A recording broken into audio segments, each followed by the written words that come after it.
Hello students, let's start with worksheet number 38. So the topic of our today's worksheet is heights and distances terminology. Heights and distances के बारे में discuss करेंगे हम. थोड़ा ये trigonometry से रिलेटेड है, बट आज हम एक बेसिक चीज़ें डिस्कस करेंगे इसके बारे में कि क्या होते हैं और कंसेप्ट क्या होता है हाइट्स एंड डिस्टेंसेस का एंड कहाँ ये यूज़ होता है.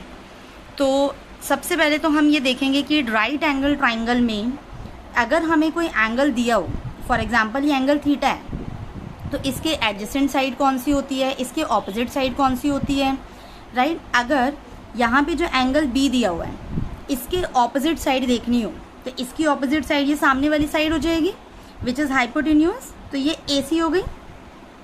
अब सेकेंड में हमें बोला है side adjacent to angle C. अगर एंगल सी के एडजेसेंट साइड हमें देखनी है तो एंगल सी मेरा ये है, इसके साथ वाली साइड दैट मीन्स ये बेस हो गया जो कि हमारा बी सी है, राइट. सिमिलरली अगर एंगल सी के ऑपोजिट साइड हमें देखनी हो तो उसकी सामने वाली side which is A B जो कि परपेंडिकुलर है इसका. तो ये कुछ छोटे छोटे कंसेप्ट्स हैं जो हमने पहले भी डिस्कस करे हैं वर्कशीट्स में, जो ट्रिग्नोमेट्री की जो भी हमारी वर्कशीट्स रही. तो अब आगे देखते हैं और क्या चीज़ें हैं इसमें. ये कुछ एग्जाम्पल्स दिए हुए हैं राइट एंगल के कि कहाँ कहाँ हम राइट एंगल ऑब्जर्व करते हैं. जैसे ये आपकी वो है डोर है, ये आपका फ्लोर है. तो यहाँ अगर हमने लेडर लगाई है तो जो फर्श और विंडो या मतलब हम वॉल भी कह सकते हैं उसके साथ जो एंगल बन रहा है वो आपका 90 डिग्री एंगल बन रहा है. और जो आपने ये स्लैंटिंग जो है लेडर लगाई है वो आपकी क्या है, हाइपोटेन्यूज हो गई. सिमिलरली अगर हम किसी ट्री को देखें, ट्री और उसकी शेडो वो दोनों परपेंडिकुलर हो गए, या ट्री और ग्राउंड वो भी परपेंडिकुलर है और उतना जो डिस्टेंस आ रहा है ये इसकी हाइपोटेन्यूज हो गई, राइट. सिमिलरली शिप और टावर, शिप से अगर हम टावर को देख रहे हैं, राइट, तो शिप का जो बेस का जा रहा है और ऊपर टावर की हाइट तक अगर हम जाएं तो यहाँ पे भी आपका जो है 90 डिग्री का एंगल बनता है. तो इसी टाइप के और भी बहुत सारे एग्जाम्पल्स होते हैं हमारे आसपास. अगर हम देखें तो हमें बहुत सारे एग्जाम्पल्स मिल जाएंगे जहाँ हमारा 90 डिग्री का एंगल बन रहा होता है. तो अब यहाँ दो एंगल्स होते हैं हमारे पास. एक होता है एंगल ऑफ एलिवेशन, एक होता है एंगल ऑफ डिप्रेशन. तो एक एक करके समझते हैं इन एंगल्स को. Angle of elevation, when a person looks at an object in upward direction, then the line of sight of object and horizontal line of sight make an angle.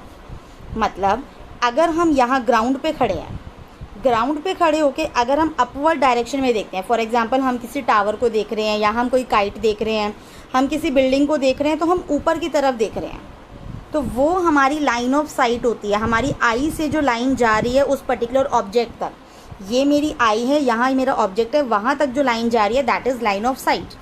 और ground level पे अगर हम बात करें, ground level पे जहाँ हम खड़े हैं तो वो हमारा होता है हॉरिजॉन्टल लेवल. तो उस ऑब्जेक्ट को अगर हम ग्राउंड से मैप करें तो वहाँ मेरा एंगल बनता है 90 डिग्री का. तो जब भी हम ऊपर की तरफ देखते हैं, एंगल जब भी हॉरिजॉन्टल लाइन से ऊपर की तरफ बनता है तो वो मेरा होता है angle of elevation, right. And next is angle of depression. When a person looks at an object downwards, then the line of sight of object and horizontal line of sight makes an angle. This is called angle of depression. That means, for example, अगर हम tower के ऊपर खड़े हैं, हम इस tower के ऊपर खड़े हैं और हम यहाँ से इस कार को देख रहे हैं, तो हम ऊपर से नीचे की तरफ देख रहे हैं. तो लाइन ऑफ साइट जो है, लाइन ऑफ साइट जो भी मैंने बताया, हमारी आई से जो लाइन जा रही है उस ऑब्जेक्ट की तरफ, ये नीचे की तरफ जा रही है. तो एंगल ऑफ डिप्रेशन होता है यहाँ पे जब भी हम नीचे की तरफ देखते हैं. हॉरिजॉन्टल लाइन हमारी ग्राउंड लेवल पे आ गई उस ऑब्जेक्ट के साथ, तो जब हॉरिजॉन्टल लाइन के ऊपर की तरफ एंगल बन रहा है, ठीक है, मतलब बेसिकली नीचे ही बन रहा है क्योंकि ऊपर से देखें तो ये इसके पैरेलल एक हॉरिजॉन्टल लाइन बन जाएगी, तो ये नीचे एंगल बन रहा है, तो ये मेरा क्या होता है, एंगल ऑफ डिप्रेशन. तो जब हम ऊपर की तरफ देखते हैं तो एंगल ऑफ एलिवेशन, जब हम नीचे की तरफ देखते हैं तो एंगल ऑफ डिप्रेशन. ये चीज़ें हमें याद रखनी है दोनों. अब आगे देखते हैं, कुछ एक दो छोटे छोटे क्वेश्चंस दिए हुए हैं. अब एक ये देख लेते हैं, steps to solve questions on heights and distances, कि जो भी हाइट्स एंड डिस्टेंसेस के क्वेश्चंस रहेंगे वो हमें किस तरह से सॉल्व करने हैं. First of all draw the figure according to the question. जो भी हमारा क्वेश्चन होगा उसके अकॉर्डिंग हम फिगर ड्रॉ करेंगे. Second is mark the angles, points and measurements as given. जो भी एंगल दिए हैं, जो भी पॉइंट्स दिए हैं, जो भी मेजरमेंट्स दिए हैं, मतलब जितने डिग्री का एंगल है, जितनी हाइट है, जितनी बेस है, वो सारे हम मार्क करेंगे। Third, use the applicable ratio sine, cos, tan etcetera to find the unknown measure and solve. उसके बाद हमें एक एप्लीकेबल रेशियो ढूंढनी है कि परपेंडिकुलर हाइपोटेन्यूज वाली बन रही है, परपेंडिकुलर बेस वाली बन रही है, या कौन सी बन रही है। तो ये हमारे कुछ स्टेप्स हैं हाइट्स एंड डिस्टेंसेस के क्वेश्चंस को सॉल्व करने के। अब हमें कुछ क्वेश्चंस दिए हुए हैं छोटे छोटे, तो वो क्वेश्चंस देख लेते हैं। पहला is write two differences between angle of elevation and angle of depression.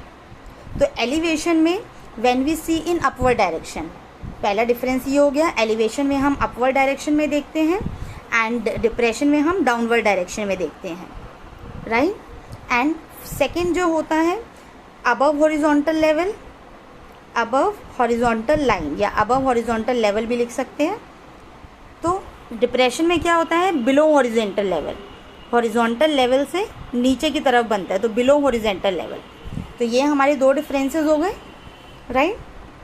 अब नेक्स्ट जो हमारा है, name the angle form between the tower and the ship as shown in the image 3 of examples. Example number 3 में एक image दी हुई है जिसमें tower और शिप का एंगल दिखाया हुआ है। तो हमें वो देखना है कि वो एलिवेशन एंगल है या डिप्रेशन एंगल है। जैसे अगर आप एग्जाम्पल 3 को देखो तो ये सबमरीन यहाँ पे है मेरा, ये शिप यहाँ पे है, यहाँ से हम टावर को देख रहे हैं, तो हम ऊपर की तरफ देख रहे हैं, तो हॉरिजॉन्टल लाइन नीचे है और उसके ऊपर एंगल बन रहा है। तो ये एंगल मेरा क्या बन रहा है, एलिवेशन एंगल बन रहा है। क्या एंगल बन रहा है, एलिवेशन एंगल बन रहा है, राइट। थर्ड क्वेश्चन देखते हैं अब इसका। क्वेश्चन नंबर 3 जो हमारा है, draw the figure for the following statement for proper labelling. इस स्टेटमेंट को यूज़ करते हुए हमें डायग्राम बनाना है और उसकी लेबलिंग भी करनी है। From a point 65 metres above the sea level, एक सी लेवल के ऊपर 65 मीटर्स अबव एक पॉइंट है, या इसको थोड़ा छोटा ले लेते हैं कि यहाँ पे 65 मीटर्स लेवल तक एक पॉइंट है, ठीक है। The angle of elevation of a cloud is beta and angle of depression of its shadow in the sea is alpha. Sea के लेवल ये आ गया, ये सी लेवल हो गया यहाँ पे। यहाँ इस पॉइंट से अगर हम क्लाउड को देखते हैं, ठीक है, angle of depression of cloud, just a minute, अगर ये मेरा 65 मीटर्स है तो ये 65 मीटर्स जो है सी लेवल से ऊपर है। तो अगर हम एंगल ऑफ एलिवेशन देखते हैं क्लाउड का, तो ऑब्वियसली क्लाउड हमारा ऊपर होगा, तो ये हमारा एंगल ऑफ एलिवेशन आ गया। फॉर एग्जांपल यहाँ मेरा क्लाउड है, ये मेरा क्लाउड है, तो ये मेरा एंगल ऑफ एलिवेशन आ गया यहाँ पे beta. And angle of depression of its shadow in the sea is alpha. Sea में अगर इसकी शेडो देखें तो शेडो अगर फॉर एग्जांपल यहाँ आ रही है, राइट, ये हमारे क्लाउड की शेडो है, ठीक है। तो यहाँ जो एंगल बन रहा है ये मेरा अल्फा एंगल बन रहा है। एंड क्लाउड, यहाँ पे भी एक हॉरिजॉन्टल लाइन हमें लेनी पड़ेगी। एंड क्लाउड की जो हाइट है, ये पूरा मेरा क्लाउड हो गया, इसकी हाइट है मेरी 518 मीटर्स, राइट।